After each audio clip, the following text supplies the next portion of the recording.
નમસ્કાર વિદ્યાર્થી મિત્રો, આપણે ચેપ્ટર નંબર 9 કિરણ પ્રકાશશાસ્ત્રના છેલ્લા વિડિયો લેક્ચર તરફ સ્વાધ્યાયના જે દાખલા બાકી છે અમુક 9.25 સુધીમાં તે આપણે કમ્પ્લીટ કરીશું.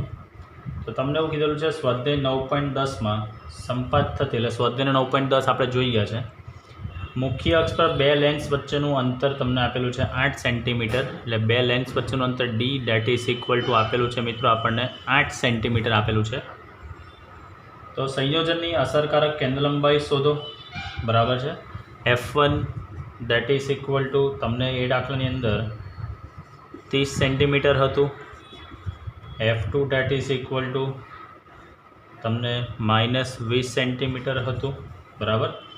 તો મેઇન વસ્તુ બેઝિકલી જે આની અંદર સમજવાનું છે તે તો ખાસ તમને દાખલાની અંદર એવું કીધું છે કે આ જવાબ સંયોજનની કઈ તરફથી પ્રકાશની સમાંતર કિરણાવલી આપાત કરવામાં આવે છે તેના પર આધારિત છે. એટલે જે સમતુલ્ય કેન્દ્રલંબાઈનો જે જવાબ છે તો એ કોઈપણ બાજુથી પ્રકાશ આપાત કરે તેના પર આધારિત છે કે નથી તે આપણે સમજવાનું છે. બરાબર. તો આપણે લઈએ ને, ચાલો તો આપણે આ કિસ્સાની અંદર પહેલાં એ ચેક કરીએ. આપણે પહેલાં લઈશું મિત્રો, પહેલાં હું લઉં છું અહીંયા બહિર્ગોળ લેન્સ અને પછી લઉં છું મિત્રો અહીંયા અંતર્ગોળ લેન્સ. પહેલો લઈએ છીએ આપણે બહિર્ગોળ લેન્સ અને પછી લઈએ છીએ આપણે અંતર્ગોળ લેન્સ. સમાંતર કિરણો આવે છે મિત્રો, સમાંતર કિરણો એટલે પહેલાં લેન્સની મુખ્ય અક્ષને સમાંતર કિરણો આમાં આવે છે. તો આપણે એ ચેક કરીએ કે પહેલાં આપણે બહિર્ગોળ લેન્સ આપણે લીધો છે એટલે આને હું નામ આપીશ અત્યારે L1 બહિર્ગોળ લેન્સને, અને અંતર્ગોળને નામ આપું છું L2. બરાબર છે. ચાલો, કિરણો જો મુખ્ય અક્ષને સમાંતર આવતા હોય તો આપણને ખબર જ છે કે એનું પ્રતિબિંબ આપણને ક્યાં મળતું હોય છે મિત્રો? મુખ્ય કેન્દ્ર પર મળતું હોય છે. બરાબર. મુખ્ય કેન્દ્ર પર આપણને મળતું હોય છે. તો મેઇન વસ્તુ કે L1 ને સમાંતર કિરણો આપાત કરતા તે કિરણો વક્રીભવન પામીને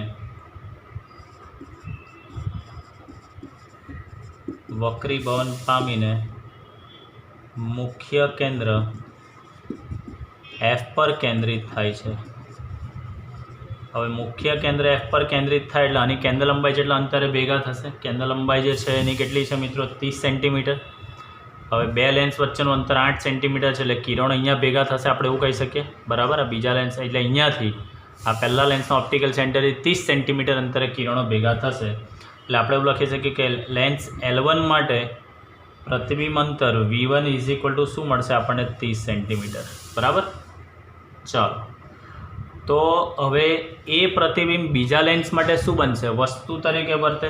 બરાબર. તો બીજા લેન્સ L2 માટે આપણે વસ્તુ અંતર U2 આપણે શોધીએ તો કેટલું થશે? અહીંયાથી આટલું 30 છે, બે લેન્સ વચ્ચે અંતર 8 સેન્ટીમીટર છે, તો 30માંથી 8ને બાદ કરી નાખો એટલે કેટલું વધશે મિત્રો? 22 સેન્ટીમીટર બચશે. બરાબર. એટલે આપણે લખી શકીએ કે 30 - 8 date is equal two 22 centimetre. બરાબર. ચાલો, તો મેઇન વસ્તુ આ જે 22 સેન્ટીમીટરે જે અહીંયા જે વસ્તુ બને છે મિત્રો તે બીજા લેન્સ માટે શું બનશે? આભાસી વસ્તુ તરીકે વધશે. બરાબર. આભાસી વસ્તુ તરીકે બનશે કારણ કે જો આ બાજુ આવે છે એટલે આભાસી વસ્તુ તરીકે વર્તે છે. ચાલો, તો હવે આપણે બીજા લેન્સથી પ્રતિબિંબ અંતર કેટલું મળે છે તે આપણે શોધી કાઢીએ. તો આપણી પાસે લેન્સનું સૂત્ર છે જ મિત્રો, લેન્સનું સૂત્ર તમારી પાસે છે જ કે 1/ બીજા લેન્સ માટે છે તો 1/F2 that is equal to 1/V2 minus 1/U2 માટે 1/V2 that is equal to 1/F2 plus 1/U2 લખી શકાશે મિત્રો. આપણે બીજું અંતર્ગોળ લેન્સ છે એની કેન્દ્ર લંબાઈ અહીંયા લખાશે -20 પ્લસ અહીંયા આ 22 સેન્ટીમીટર. સાદરૂપ મિત્રો તમે આપશો અહીંયા તો હું ડાયરેક્ટ એનો આન્સર લખું છું, મેં સાદરૂપ આપી દીધેલું છે. V2 is equal two -220 centimetre, -220 centimetre. બરાબર. ચાલો, હવે મેઇન વસ્તુ આનો મતલબ કે આપણને જે આની ઇમેજ મળશે તે ક્યાં મળશે? ઋણ આવ્યું છે, ઋણ આવ્યું છે એટલે ક્યાં મળશે આપણને? બહિર્ગોળ લેન્સ બાજુ આ બાજુ આપણને મળશે. કઈ બાજુ મળશે મિત્રો? આપણને આ બાજુ મળશે. બરાબર છે, બહિર્ગોળ લેન્સની આ બાજુ મળશે એટલે ઇમેજ આપણને ક્યાં મળશે મિત્રો? ઓપોઝિટ સાઈડ પર મળશે. ચાલો, હવે મેઇન વસ્તુ આપણે જોવાનું છે કે હવે આપણે બે લેન્સના વચ્ચે આપણે એફ ઇક્વલેન્ટ શોધવાનું છે. તો બે લેન્સના તંત્રના મધ્યબિંદુથી આ અંતર કેટલું હોય? 220. તો 4 સેન્ટીમીટર આ બાજુ ને 4 સેન્ટીમીટર આ બાજુ. તો બેઝિકલી બે લેન્સના તંત્રના મધ્યબિંદુથી 216 સેન્ટીમીટર એટલે 4 સેન્ટીમીટરનું બાદ કરી નાખું. એફ ઇક્વલેન્ટ આપણે શોધવું છે ને, તો મધ્યબિંદુ પરથી ડાબી બાજુ આપણે ખસવું પડે, કારણ કે આપણે એફ ઇક્વલેન્ટ શોધવાનું છે. તો આ બાજુ 4 ને આ બાજુ 4, તો -220ની અંદર હું 4 સેન્ટીમીટરને શું કરી દઈશ? આપણે એડ કરીશ -220 વત્તા 4 સેન્ટીમીટર. ઓલવેઝ યાદ રાખજો મિત્રો, સંયોજન તમને આવે ત્યારે તમારે એફ ઇક્વલેન્ટ શોધવાનું હોય આવા દાખલામાં, કે તમારે ચર્ચા કરવાની હોય તો તમારે એક્ઝેક્ટ ક્યાંથી શોધવું પડે? બંનેના મધ્યબિંદુથી તમારે એફ ઇક્વલેન્ટ શોધવું જરૂરી છે. બરાબર. ચાલો, તો હવે આપણે આગળ જોઈએ કે કેટલું થશે તે. તો અહીંયા આપણે લખી શકીએ છીએ કે બે લેન્સના તંત્રના મધ્યબિંદુથી 220 - 4 એટલે કે 216 સેન્ટીમીટર અંતરે કિરણો અપસારિત દેખાશે. એટલે આપણને ભેગા થતા હોય તેવો ભાસ થશે. અપસારિત દેખાય છે. થઈ ગયું. હવે મેઇન વસ્તુ જેવી રીતે અત્યારે પહેલાં આપણે પહેલી કન્ડિશન આપણે શું લીધું મિત્રો? કે બહિર્ગોળ લેન્સ પહેલાં લીધો ને અંતર્ગોળ પછી લીધો. હવે આપણે શું કરીશું? અંતર્ગોળ પહેલાં લઈશું અને બહિર્ગોળ આપણે પછી લઈશું. તો હવે આપણે બીજો કેસ આકૃતિ પરથી સમજીએ. પહેલાં તો અહીંયા હવે હું લઉં છું મિત્રો, પહેલાં કયો લેન્સ? અંતર્ગોળ લેન્સ. અને પછી આપણે લઈશું શું મિત્રો? બહિર્ગોળ લેન્સ.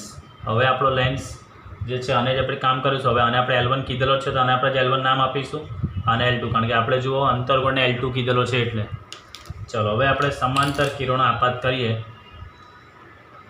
આપણે સમાંતર કિરણોને આપાત કરીએ તો આપણને ખબર છે કે આ કિરણો આમ જશે, અપકેન્દ્રિત થશે. એ કિરણોને આપણે પાછળ લંબાવીશું એટલે આપણને ઇમેજ અહીંયા મળે છે તેવું આપણે કહી શકીએ છીએ. બરાબર છે. ચાલો, તો હવે આના માટે આપણે કામ કરીએ. તો મેઇન વસ્તુ, મુખ્ય અક્ષને સમાંતર કિરણો આવતા હોય તે કિરણ હંમેશા આપણને ખબર છે કે મુખ્ય કેન્દ્ર એફ પર જ કેન્દ્રિત થાય છે. તો બેઝિકલી આપણે એવું જોઈએ કે આ જે અંતર્ગોળ લેન્સ જે લીધેલો છે, અંતર્ગોળ લેન્સ, એ અંતર્ગોળ લેન્સ માટે આપણે વસ્તુ અંતર, ચાલો તમારે કન્ફ્યુઝન દૂર કરી દઉં, ખોટું તમને કન્ફ્યુઝન થાય કે સર આના કરતાં, તો હવે આપણે આને L1 ધારીએ ને આને જ L2 ધારીએ છીએ આપણે. બરાબર. તો પહેલા લેન્સ માટે આપણને પ્રતિબિંબ ક્યાં મળશે મિત્રો? પ્રતિબિંબ આપણને ખબર છે કે નહીં, મુખ્ય કેન્દ્ર એફ પર મળશે. બરાબર. તો આની અંદર બી ડાયરેક્ટ જ લખી દઉં છું, હવે તમને ખબર પડી જશે. લેન્સ L1 માટે મારે V1 લખવું હોય તો એ શું મળશે આપણને? -20 સેન્ટીમીટર. કેમ માઇનસ? અંતર્ગોળ લેન્સ છે, આભાસી પ્રતિબિંબ આપણને મળશે એટલે. હવે લેન્સ L2 માટે શું થશે? વસ્તુ અંતર કેટલું થશે? તો લેન્સ L2 માટે હું U2 શોધું. ચાલો બોલો કેટલું થશે મિત્રો? આની અંદર તમે જ મને કહી શકો છો. બે લેન્સ વચ્ચેનું અંતર 8 સેન્ટીમીટર તો છે જ, અને બીજું આ 20, તો 20 ને 8 કેટલું થશે મિત્રો? 28 સેન્ટીમીટર થશે. 20 + 8 દેટ ઇઝ ઇક્વલ ટુ કેટલું થશે? 28 સેન્ટીમીટર. પણ એ તમારું કેવું આવશે જુઓ, અહીંયાથી આ બાજુથી જ આવશે એટલે ડેટ મીન્સ આમાં તો શું હતું કે કિરણો અહીંયા કેન્દ્રિત થતા એટલે આભાસી વસ્તુ તરીકે વર્તશે. અહીંયા આભાસી વસ્તુ તરીકે નહીં વર્તશે એટલે અહીંયા આપણે લખી શકીએ છીએ ડાયરેક્ટ જ વસ્તુ અંતર આપણે શું લખી શકીશું? માઇનસ. એટલે આ લખું છું અહીંયા -28 સેન્ટીમીટર. -28 સેન્ટીમીટર અહીંયા હું લખી શકું છું. ચાલો, હવે આપણે બીજા લેન્સનું પ્રતિબિંબ અંતર ક્યાં મળે છે તે આપણે ચેક કરી લઈએ. તો તમારી પાસે સૂત્ર તો છે જ મિત્રો, 1/f2 is equal two 1/v2 - 1/u2. ચાલો, તો આનો જવાબ આપણે લાવીએ. તો 1/v2 is equal two 1/f2 + 1/u2. કિંમત મૂકો, સાદરૂપ આપશો. F2 ની જગ્યાએ તમે લખી શકો છો આની કેન્દ્ર લંબાઈ બહિર્ગોળ લેન્સની 30, U2 ની જગ્યાએ લખી શકાય છે -28. આનું તમે સાદરૂપ આપશો તો V2 is equal two -420 centimetre. -420 centimetre બરાબર. તો હવે ફરી પાછું આપણે જોઈશું આની અંદર. તો બે લેન્સના તંત્રની ડાબી બાજુએ તેના કેન્દ્રથી 420 વચ્ચેથી આપણે લઈશું એટલે કેટલું થશે? 416 સેન્ટીમીટર થશે ભાઈ બરાબર. તો આના પરથી અહીંયા લખું છું બે લેન્સના તંત્રની ડાબી બાજુએ તેના કેન્દ્રથી 420 -4 એટલે કે 416 સેન્ટીમીટર અંતરે કિરણો અપસારિત થતા હોય તેવું દેખાય બરાબર છે. ચાલો હવે મેઇન વસ્તુ તો તમને એવું પૂછવું છે એની અંદર કે આપણે ચેક કરવાનું છે. સવાલમાં તમને મિત્રો તમે વાંચો તો એવું કીધું છે કે આ જે જવાબ જે આવે છે એટલે સમતુલ્ય કેન્દ્ર લંબાઈના જે જવાબ આવે છે અહીંયા 216 અહીંયા 416 જે આવે છે જવાબ, તો એ સંયોજનની એટલે આ પહેલું સંયોજન બહિર્ગોળ અંતર્ગોળ, બીજું સંયોજન અંતર્ગોળ બહિર્ગોળ, એમાં કિરણ કઈ બાજુથી આવે છે તેના પર આધારિત છે બરાબર. તો હા આપણે કહી શકીએ ને એના પર આધારિત છે. તો તમે જોઈ શકો છો બંનેમાં જવાબ જોઈ શકો છો કે બે લેન્સમાં તંત્રમાં કયા લેન્સ પર કિરણો સમાંતર કિરણો આપાત થાય છે તેના જવાબ પર આધારિત છે. તો અહીંયા આપણે જવાબની અંદર આટલી વસ્તુ નોટ કરી લઈશું કે બે લેન્સના તંત્રમાં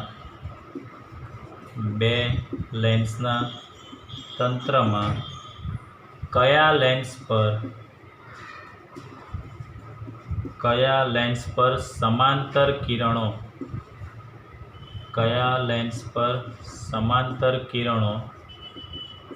આપાત થાય છે તેના પર જવાબનો આધાર છે. જો આધાર નહીં હતો તો બંને જવાબ કેવા આવવા જોઈએ મિત્રો? સરખા જ આવવા જોઈએ ને, પણ આધાર છે અહીંયા એવું આપણે સાબિત કર્યું. જવાબ જુઓ બંનેની અંદર V2ના જવાબ બંને કેવા આવે છે મિત્રો? અલગ અલગ આવે છે. એટલે આપણે કહી શકીએ છીએ કે એ આધાર રાખે છે. જો આધાર નહીં રાખતું હશે એટલે પહેલો બહિર્ગોળ અંતર્ગોળ પછી અંતર્ગોળ બહિર્ગોળ બંનેમાં જો જવાબ જો સરખા આવતે તો આપણે કહી દેતે કે ભાઈ હવે કેન્દ્ર લંબાઈ એફ ઇક્વિવેલન્ટ જે છે તે આધારિત નથી એવું આપણે કહી શકીએ. પણ અત્યારે આપણે ના પાડી દઈએ છીએ કારણ કે બંનેમાં જવાબ કેવા આવે છે મિત્રો? અલગ અલગ આવે છે. એટલે આપણે કહી શકીએ કે ભાઈ એ કઈ બાજુથી આપાત થાય છે તેના પર આધારિત છે બરાબર છે. ચાલો એટલે દાખલો ઘણો સરળ જ હતો, એની અંદર કંઈક નવું હતું નહીં.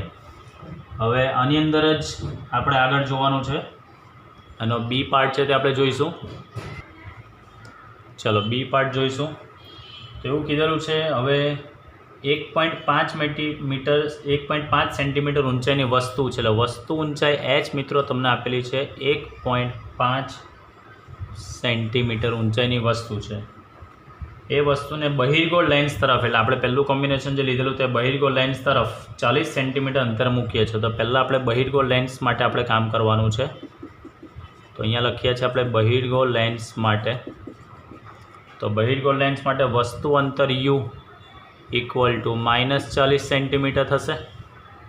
એની તમને કેન્દ્ર લંબાઈ તો મિત્રો આપેલી જ છે બહિર્ગોળ લેન્સની 30 સેન્ટીમીટર.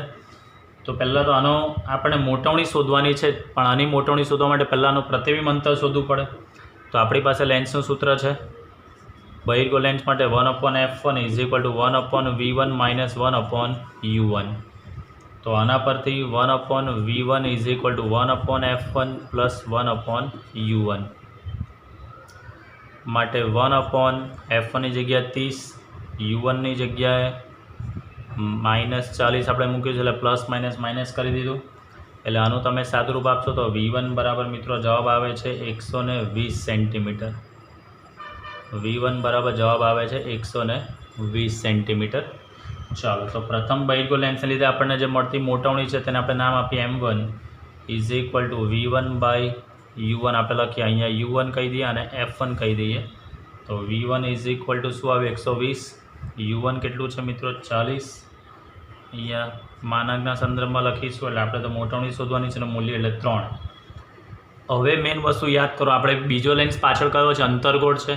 એટલે પહેલાં લેન્સ બહિર્ગોળ લેન્સથી જે આપણને પ્રતિબિંબ મળે છે પ્રતિબિંબ અંતર, તે બીજા લેન્સ માટે વસ્તુ અંતર પણ 2 લેન્સ વચ્ચેનું અંતર 8 સેન્ટીમીટર છે.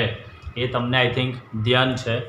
તો આપણે એવું લખી શકીએ બીજા લેન્સ માટેનું વસ્તુ અંતર, બીજો લેન્સ એટલે આપણો કયો લેન્સ મિત્રો? અંતર્ગોળ લેન્સ.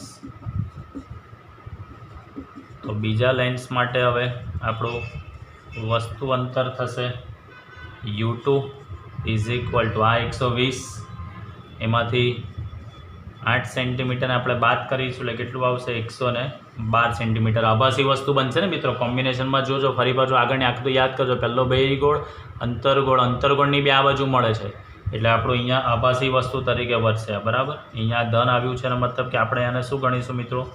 આભાસી વસ્તુ છે તેવી રીતનું આપણે કન્સિડર કરીશું. ચાલો, એની કેન્દ્ર લંબાઈ તો છે જ તમારી પાસે -20 સેન્ટીમીટર. તો હવે આપણે એનું પ્રતિબિંબ અંતર આપણે શોધીએ. તો 1/f2 is equal two 1/v2 minus 1/u2 માટે 1/v2 date is equal two 1/f2 plus 1/u2. f2ની જગ્યાએ લખી શકાય -20, u2ની જગ્યાએ લખી શકાય છે 112. સાદુરૂપ તમે આપશો મિત્રો આનું તો v2નો જવાબ આવે છે -24.9 સેન્ટીમીટર એનો જવાબ આવે છે. ચાલો, આપણે તો મોટવણીના મૂલ્યનું કામ છે એટલે m2 is equal two v2/u2 એટલે આપણે 24.9 છેદમાં u2 છે આપણો 112. ઓકે, તો આનું તમને સાદરૂપ આપશો તો જવાબ મળે છે મિત્રો 0.217. આ m2નો જવાબ તમને મળે છે. હવે આપણે સંયુક્ત મોટવણી શોધવાની છે. પરિણામી મોટવણી આપણે શોધીએ તો પરિણામી મોટવણી m ઇઝ ઇક્વલ ટુ બે લેન્સનું સંયોજન. તો સૂત્ર કયું વપરાય? m1 ગુણ્યા m2. m1ની જગ્યાએ આપણે લખી શકીએ છીએ 3, m2ની જગ્યાએ 0.217 એટલે m date is equal two 0.651. હવે આપણને વસ્તુ ઊંચાઈ આપેલી છે, પ્રતિબિંબની ઊંચાઈ આપણે શોધવાની છે. તો મોટવણીનું તમારી પાસે સૂત્ર છે જ મિત્રો. મોટવણી ઇઝ ઇક્વલ ટુ પ્રતિબિંબ ઊંચાઈ h' છેદમાં વસ્તુ ઊંચાઈ h. તો આના પરથી h' ઇઝ ઇક્વલ ટુ શું લખી શકાશે? m ગુણ્યા h. m એટલે મોટવણી આવી છે 0.651 ગુણ્યા વસ્તુ ઊંચાઈ છે 1.5. તો આના પરથી પ્રતિબિંબ ઊંચાઈ h' ઇઝ ઇક્વલ ટુ આવશે 0.98 સેન્ટીમીટર એપ્રોક્સ. 0.98 સેન્ટીમીટર થઈ ગયો. એટલે દાખલો મિત્રો ઘણો સરળ છે. આની અંદર મેઇન વસ્તુ તમને જ્યારે પેલો આગળનો દાખલો હતો કે આધારિત છે કે નથી તે ચેક કરવા માટે ખાલી શું કરવાનું હતું કે જે જવાબ પ્રતિબિંબ અંતર આવે ત્યાંથી તમારે એના મધ્યબિંદુથી અંતર શોધવાનું હતું. બસ ખાલી આટલું નવો કન્સેપ્ટ હતો, એમાં બીજો કંઈ જ નહોતો. ચાલો નેક્સ્ટ આપણે આગળ જોઈએ. હવે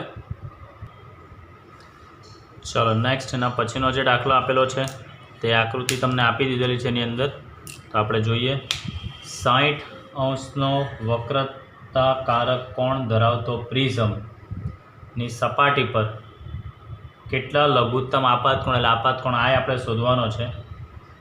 આપાત થતાં કિરણ બીજી સપાટીએથી જસ્ટ પૂર્ણ આંતરિક પરાવર્તન, એટલે કિરણ આમ નીકળું આ અહીંયા જશે અને અહીંયાથી એનું પૂર્ણ આંતરિક પરાવર્તન થાય છે. પ્રિઝમના દ્રવ્યનો વક્રીભાવનાંક આપણને આપી દીધેલો છે. પ્રિઝમના દ્રવ્યનો વક્રીભાવનાંક ઈટા આપણને 1.524 આપી દીધેલો છે. બરાબર છે મિત્રો. તો અહીંયા તમે લોકો આપણે એવું પૂર્ણ આંતરિક પરાવર્તનની ઘટનામાં ભણી ગયા છે કે પ્રિઝમની સપાટીને સમાંતર કિરણ વક્રીભૂત કિરણ આપાત થાય છે. બરાબર છે. આ કિરણ અહીંયા જે આપાત થાય છે મિત્રો, તો આ જે ખૂણો છે એનો મતલબ કે એ જ સપાટી પર આપાત થાય છે. તો આપણો જે R2 જે ખૂણો હશે, આપણો જે R2 જે ખૂણો બનશે મિત્રો, એ જે ખૂણો જે છે તે શું બનશે? એક પ્રકારનો આપણો ક્રાંતિકોણ બનશે. કારણ કે અહીંયા તમારો ખૂણો કેટલો બનશે? 90 ડિગ્રી સપાટીને સમાંતર જ આપાત થાય છે ને, સપાટીને સમાંતર આપાત થાય છે એટલે આ ખૂણો તમારો 90 બનશે. તો જ્યારે તમારો વક્રીભૂત કોણ 90 બને ત્યારે જે આપણો જે આપાત કોણ હોય તે ક્રાંતિકોણ જેટલો બનશે. તો આપણે અહીંયા R2 શોધીશું. એ R2 જે છે તે આપણો શું બનશે? ક્રાંતિકોણ બનશે. બરાબર. તો આપણી પાસે પૂર્ણ આંતરિક પરાવર્તનની ઘટનાની અંદર ક્રાંતિકોણ શોધવાનું આપણે એક સૂત્ર ભણી ગયા છે, કદાચ યાદ હશે તો અહીંયા લખી શકાય કે અહીં વક્રીભૂત કિરણ એસી સપાટીને એસી સપાટીને સમાંતર હોવાથી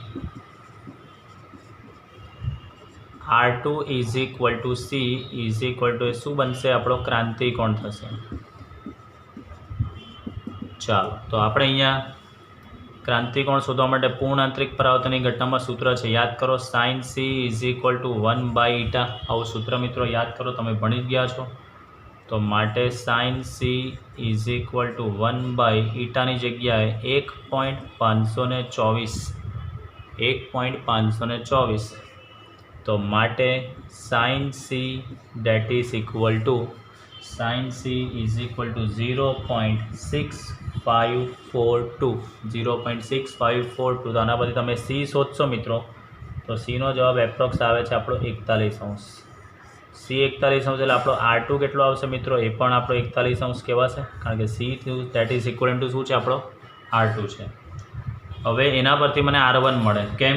કારણ કે R1 plus R2 is equal two શું છે? R1 plus R2 is equal to A યાદ કરો, આપણી પાસે સૂત્ર છે જ. R1 plus R2 is equal to A આપણી પાસે સૂત્ર છે જ. તો R1 plus 40 by mistake 41 is equal to આ 60. તો આના પરથી આપણને R1 કેટલો મળશે મિત્રો? 19°. એટલે આ ખૂણો આપણને મળી ગયો. હવે અહીંયા આપણે સ્નેલનો નિયમ આપણે વાપરી લઈએ આપણે, બરાબર. આ બિંદુને નામ આપે છે અહીંયા P બિંદુ. તો આપણે હવે P બિંદુ પાસે સ્નેલના નિયમ મુજબ N1 sin I is equal two N2 sin R1. N1ની જગ્યાએ 1 sin I આપણે શોધવાનો છે, N2ની જગ્યાએ 1.524 અને sin R1ની જગ્યાએ 19. ચાલો માટે sin I is equal to આ 1.524 ગુણ્યાનો મૂલ્ય તમે જોશો તો 3256. માટે sin I is equal two આનો ગુણાકાર કરશો તો 0.4962. I શોધવો હોય તો આને આ બાજુ લઈ જાઓ તો તમને એનો જવાબ મળશે મિત્રો I date is equal two final answer I તમને મળશે 29.75. એટલે એપ્રોક્સ જોવા જઈએ મિત્રો આ 0.496 એટલે 0.5 જ કહેવાય, 0.5 એટલે આપણો એપ્રોક્સ આપાત કોણ કેટલા અંશનો મળશે મિત્રો? 30° આવશે, બરાબર. આપણા આપાતમાં મિત્રો કેટલા અંશમાં આવશે? 30°. આ 0.496 એટલે આને તમે કહી દો એપ્રોક્સ કેટલો? 0.5. એટલે sin 30ની કિંમત તમને ખબર જ છે, sin 30ની કિંમત 0.5. તો આ રીતે આપણે જવાબ મળી જાય છે. એટલે આમાં આ વસ્તુનો કન્સેપ્ટ છે કે એસી સપાટીને સમાંતર કિરણ આવે છે એટલે આપણો R2 જે છે તે આપણો શું બનશે? ક્રાંતિકોણ જેટલો ખૂણો આપણો બની શકે છે, બરાબર. ચાલો નેક્સ્ટ આગળ જોઈએ મિત્રો હવે, અને પછીનો દાખલો એટલે આપણે સ્વાધ્યાયના હવે પૂર્ણાવતિ તરફ આપવા જઈ રહ્યા છીએ. ચલો સ્વાધ્યાયનો દાખલા નંબર 9.23. 1 મિલીમીટર સ્ક્વેરનો ચોરસ છે, એટલે બેઝિકલી ટુકડો છે. તો આપણે લખી શકીએ પહેલાં તો દરેક ટુકડાનું ક્ષેત્રફળ તમને આપેલું છે. દરેક ટુકડાનું ક્ષેત્રફળ મિત્રો આપી દીધેલું છે 1 મિલીમીટર સ્ક્વેર આપી દીધેલું છે. આ ટુકડાને 10 સેન્ટીમીટરની કેન્દ્ર લંબાઈવાળો બહિર્ગોળ લેન્સ એટલે F બરાબર પ્લસ 10 સેન્ટીમીટરનો બહિર્ગોળ લેન્સ વડે જોવામાં આવે છે. અને આ લેન્સના ટુકડા 9 સેન્ટીમીટર દૂર એટલે વસ્તુ અંતર U તમને આપેલું છે -9 સેન્ટીમીટર. તો લેન્સની મોટવણી શોધવા માટે પહેલાં તો તમારે આનું પ્રતિબિંબ અંતર શોધવું પડશે. તો આપણી પાસે લેન્સનું સૂત્ર છે જ 1/f date is equal two 1/v minus 1/u. માટે 1/v is equal two 1/f plus 1/u. તો 1/f is equal two 1/10 plus 1/-9. એટલે આ જવાબ આવે છે તમારો -1/90. આ 1/vનું સાદરૂપ આપશો તો v બરાબર જવાબ આવે છે -90 સેન્ટીમીટર. vનો જવાબ આવે છે -90 સેન્ટીમીટર. ચલો હવે આપણું આ પ્રતિબિંબ અંતર આવી ગયું છે. તો હવે આપણે એના પરથી મોટવણી શોધી કાઢીએ. મોટવણી m is equal to v by U. આ -90/u ની જગ્યાએ -9. તો m ઇઝ ઇક્વલ ટુ આવે છે 10. એનો મતલબ કે આપણને વસ્તુ જે છે તે 10 ગણું મોટું મળશે. તો તમને એવું પૂછ્યું છે ટુકડાના આભાસી પ્રતિબિંબમાં દરેક ચોરસનું ક્ષેત્રફળ શોધો. તો આભાસી પ્રતિબિંબના દરેક ચોરસ ટુકડાનું ક્ષેત્રફળ આપણને કેટલું મળશે? દરેક ચોરસ ટુકડાનું ક્ષેત્રફળ, એને આપણે નામ આપીએ છીએ A dash is equal two, એક ચોરસ ટુકડો 1 મિલીમીટર સ્ક્વેરનો છે પણ એ કેટલા ગણું આપણને દેખાશે? 10 ગણું આપણને દેખાશે. તો 10 ગુણ્યા આપણે લખી શકીએ છીએ 10, હા 10, પણ એકચ્યુઅલી આ એક પરિમાણમાં છે, ક્ષેત્રફળ તો દ્વિપરિમાણમાં હોય એટલે એને આપણે 10નો વર્ગ કરવો પડશે ગુણ્યા 1 મિલીમીટર સ્ક્વેર, એટલે કહી શકાય 100 મિલીમીટર સ્ક્વેર. બાય મિસ્ટેક 10 જ લખાયું છે, એ આવશે આપણું 100 મિલીમીટર સ્ક્વેર. બરાબર છે. ચાલો, 100 મિલીમીટર સ્ક્વેર એટલે તમે આને કહી શકો છો મિત્રો બીજું 1 સેન્ટીમીટર સ્ક્વેર પણ તમે કહી શકો છો. એટલે દરેક ચોરસ ટુકડાનું ક્ષેત્રફળ આપણને આ રીતે મળી શકે છે. બરાબર છે. ચાલો, હવે તમને આની અંદર જ બીજો દાખલો પૂછ્યો છે. આ જે છે તે આપણો આ A બીટ હતો, આ જે હતો તે આપણા A બીટ હતો. B બીટની અંદર તમને એવું પૂછ્યું છે, ચાલો અહીંયા હું લખું છું B બીટ એવું પૂછ્યું છે કે 1 મિલીમીટર સ્ક્વેર ચોરસમાં વિભાગેલ સમતલ ટુકડાને 10 સેન્ટીમીટર કેન્દ્ર લંબાઈના બહિર્ગોળ લેન્સ વડે જોવામાં આવે. આ લેન્સ 9 સેન્ટીમીટર દૂર રાખ્યો તો લેન્સની કોણીય મોટવણી તમારે શોધવાની છે. કોણીય મોટવણી અને મોટવણી શક્તિ પણ શોધવાની છે. તો બેઝિકલી આની અંદર આપણે શું શોધવાનું છે? મેઇન વસ્તુ કે આપણે બેઝિકલી મોટવણી શક્તિ આપણને ક્યારે મળે? જ્યારે આપણું પ્રતિબિંબ નજીક બિંદુ અંતર હોય. નજીક બિંદુ એટલે કે 25 સેન્ટીમીટર અંતરે. તો અહીંયા હું ડાયરેક્ટ જ શોધી શકું છું. મેગ્નિફાઈંગ પાવર મારે શોધવો હોય તો મેગ્નિફાઈંગ પાવર ઓકે ને હું એમથી વ્યાખ્યાયિત કરીએ આપણે તો D/U લખી શકાય. એટલે પ્રતિબિંબ અંતર આપણું કેટલું હશે? D જેટલું. D એટલે નજીક બિંદુ અંતર, એટલે 25/9 એટલે એપ્રોક્સ તમને જવાબ મળશે 2.8. બરાબર છે.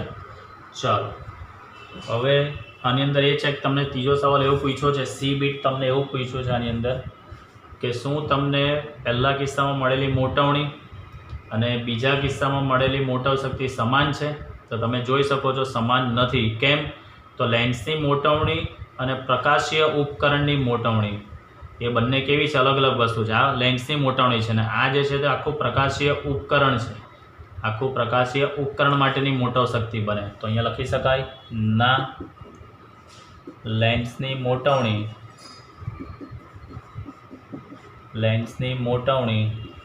અને પ્રકાશીય ઉપકરણની કોણીય મોટવણી અને મોટવ શક્તિ બંને અલગ વસ્તુઓ છે.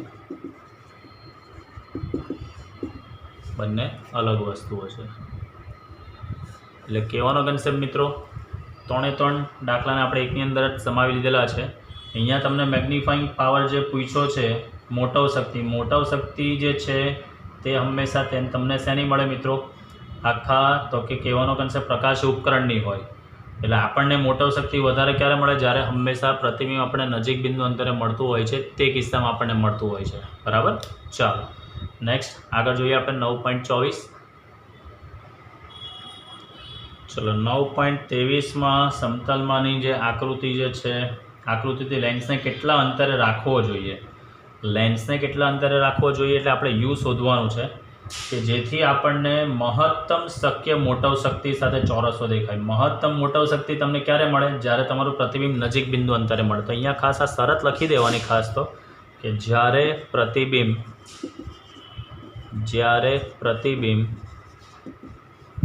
નજીક બિંદુ પર મળે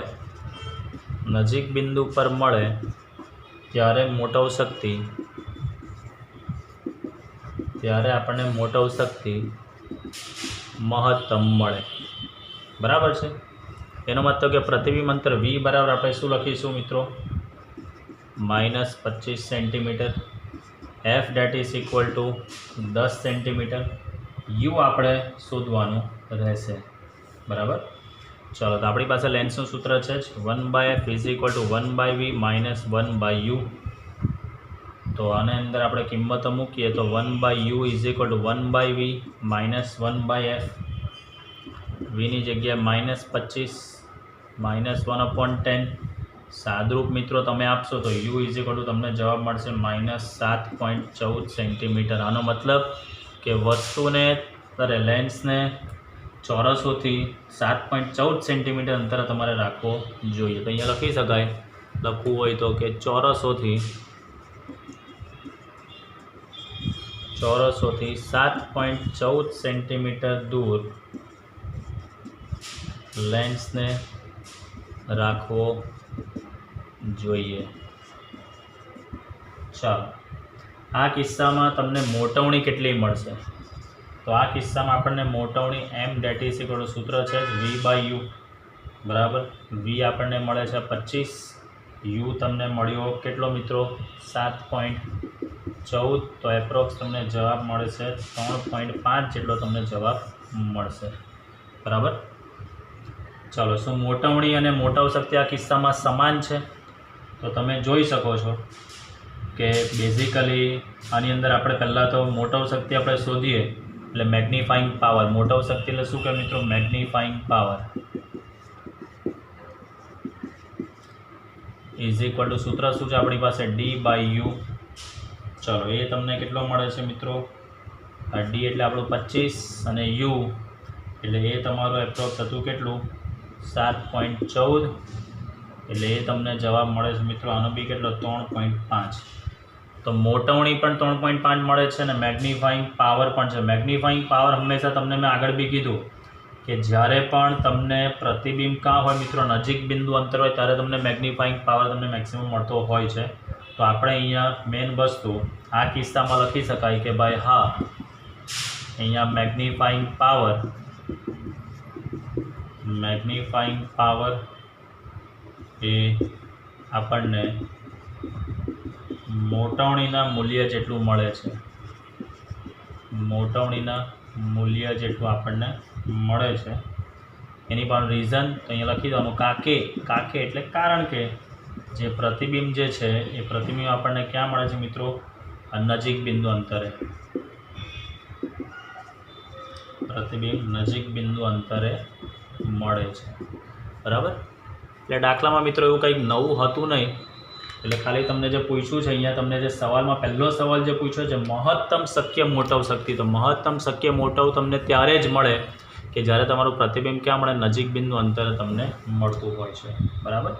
ચાલો, હવે મેઇન વસ્તુ આપણે એક સ્વાધ્યાયનો 25મો દાખલો છેલ્લો જ આપણે જોવાનો છે. તે બાકીના જે દાખલા છે 26 ઓનવર્ડ્સ એ તમારે બોર્ડમાં નથી ને બધા જે છે તે તમે એન્ટ્રન્સમાં કરશો. એટલે આપણે એને અત્યારે કરવાની જરૂર નથી. ચાલો, તમને એવું કીધું છે દરેક ચોરસના આભાસી પ્રતિબિંબનું ક્ષેત્રફળ આપી દીધેલું છે 6.25 મિલીમીટર સ્ક્વેર. મેળવવું હોય તો વસ્તુ અને વિવર્ધક કાચ વચ્ચેનું અંતર કેટલું રાખવું જોઈએ? તો બેઝિકલી તમને જે ચોરસ આભાસી પ્રતિબિંબ છે તેનું ક્ષેત્રફળ આપી દીધેલું છે. તો મેઇન વસ્તુ ક્ષેત્રફળ તમને 6.25 તમારે મેળવવાનું છે મિલીમીટર સ્ક્વેર. બરાબર. આ તમારે મેળવવાનું છે. અને આગળના દાખલામાં તમને જે ચોરસ છે તે ચોરસનું ક્ષેત્રફળ તમને 1 મિલીમીટર સ્ક્વેર હતું જ. બરાબર.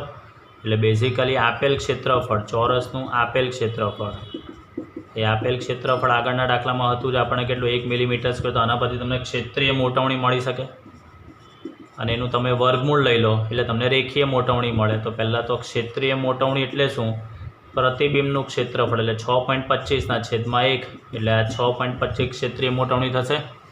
આના પરથી તમે આનું વર્ગમૂળ લો મિત્રો એટલે તમને શું મળશે? રેખીય મોટવણી મળે. રેખીય મોટવણી એટલે વર્ગમૂળમાં 6.25 એટલે કેટલું આવશે મિત્રો? 2.5. હવે રેખીય મોટવણી સૂત્ર છે જ m is equal two v/u lens માટે. બરાબર. તો આના પરથી v ઇઝ ઇક્વલ ટુ શું થશે? m into you. m છે 2.5 અને u એટલે v આવી ગયો 2.5 u. હવે તમારી પાસે લેન્સનું સૂત્ર છે 1/f is equal two 1/v minus 1/u. બરાબર. માટે 1/ કેન્દ્ર લંબાઈ તમને આપેલી હતી મિત્રો 10, વીની જગ્યાએ આ 2.5 યુ લખી શકાય માઇનસ આ 1/u. સાદરૂપ આપીએ આપણે તો 1/10 ઇઝ ઇક્વલ ટુ અહીંયા લસા આવશે 2.5 યુ લસા આવશે તો અહીંયા 1 માઇનસ અહીંયા 2.5 એટલે આના પરથી તમે સાદરૂપ આપશો મિત્રો તો યુ ઇઝ ઇક્વલ ટુ જવાબ આવે છે -6 સેન્ટીમીટર. યુ બરાબર આવે છે -6 સેન્ટીમીટર. આના પરથી આપણે વી શોધી કાઢીએ તો વી ઇઝ ઇક્વલ ટુ હતું જ 2.5 યુ તો 2.5 ગુણ્યા -6 એટલે વી આપણને મળે છે -15 સેન્ટીમીટર. મૂલ્યના સંદર્ભમાં વાત કરીએ તો 15 સેન્ટીમીટર. તમને એની અંદર બીજો સવાલ પૂછ્યો છે, જો આંખને કાચની ખૂબ જ નજીક રાખવામાં આવે તો ચોરસને તમે સ્પષ્ટ જોઈ શકશો. તો આપણને ખબર છે કે નજીક બિંદુથી બી નજીક આપણે રાખીશું તો આપણને આભાસી પ્રતિબિંબ મળે. તો નજીક બિંદુથી વધારે નજીક અંતરે આપણે કોઈ પણ પ્રતિબિંબ જોઈ શકતા નથી. તો આની અંદર ખાસ આ યાદ રાખવાનું કે 25 સેન્ટીમીટર એટલે આપણું કયું બિંદુ કહેવાય મિત્રો? આ નજીક બિંદુ અંતર 25 સેન્ટીમીટરની નજીક આભાસી પ્રતિબિંબ મળે છે. આભાસી પ્રતિબિંબ મળે છે તેથી આંખ વડે સ્પષ્ટ જોઈ શકાય નહીં. બરાબર મિત્રો? એટલે દાખલાના આજના જે છે તેમાં એક જ પહેલો દાખલો એવો હતો કે જે થોડો વ્યવસ્થિત હતો. બાકીના બધા દાખલા જે છે આ ખાસ યાદ રાખજો મિત્રો, ક્ષેત્રીય મોટવણીનું વર્ગમૂળ તો રેખીય મોટવણી, બધા દાખલા ઇઝી જ હતા, એવું કંઈ નવું હતું નહીં. જો થિયોરિટિકલ કન્સેપ્ટ તમારા સ્ટ્રોંગ હોય તો તમને આમાં કોઈ તકલીફ પડી શકતી હોતી નથી. બરાબર છે મિત્રો? ચાલો, તો આજે આપણે ચેપ્ટરને અહીંયા પૂર્ણ કર્યું છે. અહીંયા હું લખી દઉં છું, ચેપ્ટર કમ્પ્લીટેડ. અને રાજાનો ઓટોગ્રાફ. બરાબર, આજની તારીખ આપણે ગણીએ તો 4, 11 અને 20 ચેપ્ટર આપણું અહીંયા પૂર્ણ થયું છે મિત્રો. તમારા સાથ સહકારથી, તમારા સપોર્ટ આપતા રહેજો. એક પ્રકારના બ્લેસિંગ્સ તમે આપતા રહેજો. સાથે મળીને સાથે રહીને કામ કરશું ને રિઝલ્ટની અંદર 4 ચલ લાવીશું. આ કમિટમેન્ટ છે મિત્રો. બરાબર, ચાલો તો નેક્સ્ટ વિડીયો લેક્ચરથી આપણે નવા ચેપ્ટરની શરૂઆત આપણે કરીશું.